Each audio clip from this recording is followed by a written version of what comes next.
Welcome. Today we have a look at Taboo Conspiracy again. He claims that we see too far and that it proves the flat earth. And then a bit about filmmaking. But first, a big thank you to my members, patrons and donors. Okay, let's start.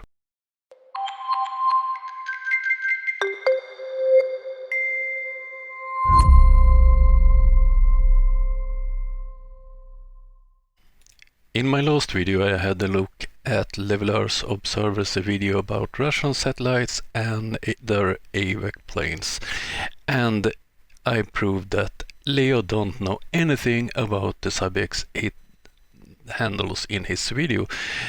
The references he used was from Wikipedia and he didn't understand what he was reading. It was hilarious. After that he deleted his video, but before that I had made a video about American AWAC planes and aircraft carriers. That dumpster fire he still have on his channel. So this morning I took a look at the comments section of that video, and that was a complete dumpster fire. I choose to look at my favorite of all stupid comments. You have it here on screen. My perspective is a YouTuber, a flat earther from South Africa. According to me, a record-breaking, idiotic, foolish comment. But Level Earth Observer thinks it's an excellent point. Oh dear. None of those geniuses have the slightest knowledge about radars, navigation or military technique. If you get longitude, latitude and height, it's a given position and it makes no difference if we lived on a flat earth or as in reality on a globe. If you look at an aircraft carrier with its battle group with different types of ships, airplanes and so on, they all share information, they share their targets, they share the radar screens and so on. But I think it's pointless to try to explain for these fools how reality works. Okay, let's move on to the next fool.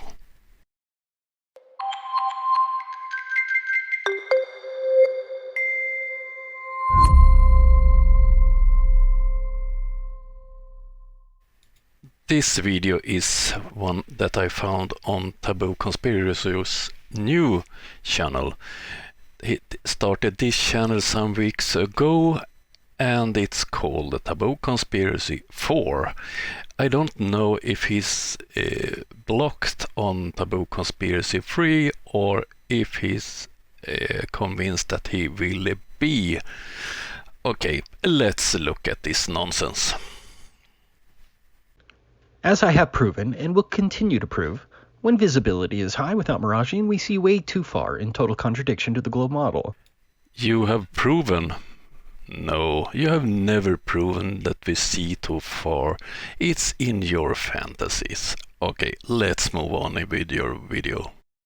Because of these repeatable observations that anyone can perform, the only counterclaim the globe propagandist has is refraction.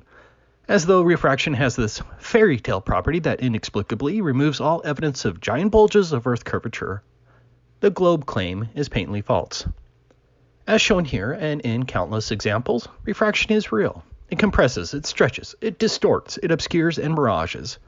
You can see it with your own eyes.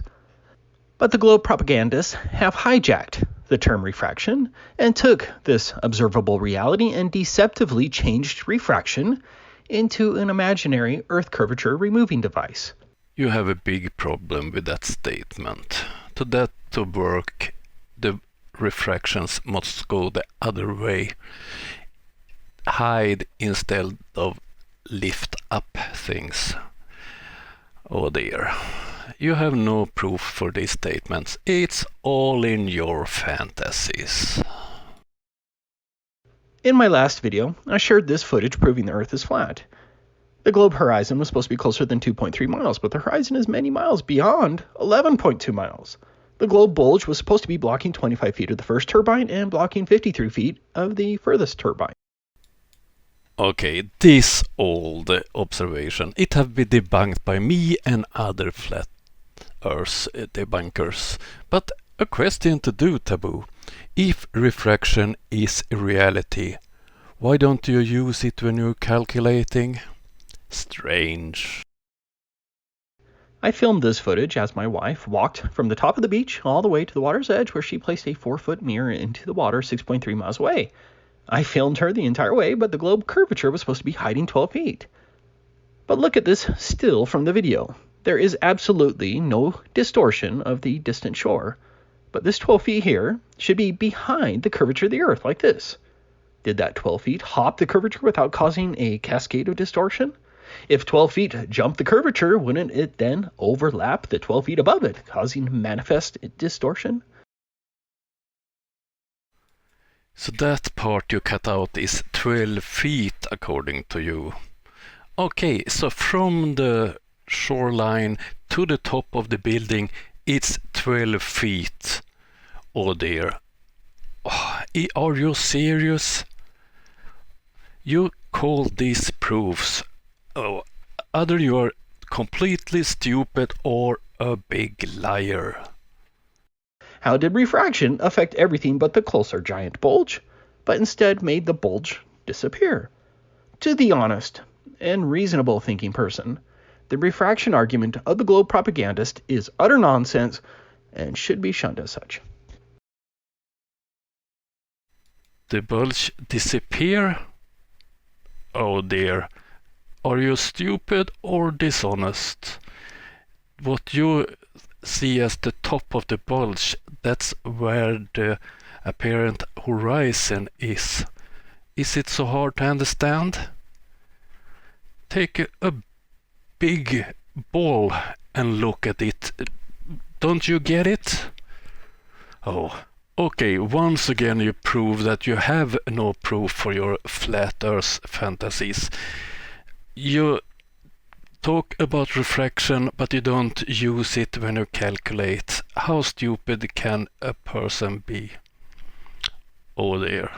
Okay, let's move on to the next topic instead.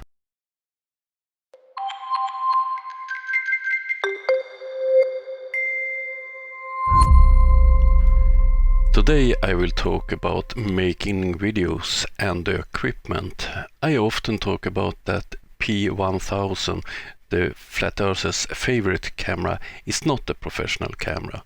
With that I don't mean that you need to have professional equipment to make videos. I put together a short video here as an example of what I'm talking about. Let's have a look on it and then I explain afterwards.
This was filmed at Berget event, world's biggest airsoft event, and the stills you see now is from Berget 2.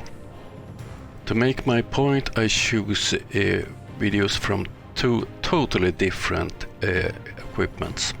Some parts is filmed using ordinary GoPro cameras, and other parts I use professional equipment that costs about $15,000. On professional productions you almost always have several cameras running at the same time, so you then in the edit process can choose clips from different angles and different cameras, and that way you get a more interesting video or film. When I'm documenting this event I'm always alone, so I have several cameras rolling. As you saw in my car, I have a GoPro mounted that films when I travel around the area. I have a GoPro on my body, and I have a film camera and a still camera. And in this way I always collect material to use, to fill in, use as a B camera and so on. So as you see here, you get more interesting videos. So if you have, for instance, a GoPro, let it roll when you're filming with your other camera and clip this together, and you get a more interesting video. Another thing is sound design. I made a very simple sound design. I'm using Epidemic Sounds, where I found the music and the sound effects. The only sound I used from the film was the tank. You can find free music and free sound effects here on YouTube to use, and if you want to film B-rolls, use your GoPro, your mobile phone or anything. I hope you found this interesting and useful. I will make more videos about this. Let's move on.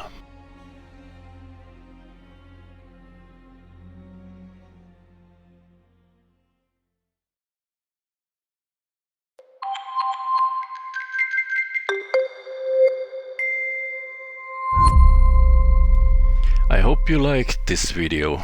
If you want to support the channel, become a member, Patreon, or at least subscribe to the channel. It would help me a lot. Okay, that was all for today. I will be back Friday. Have a nice day all.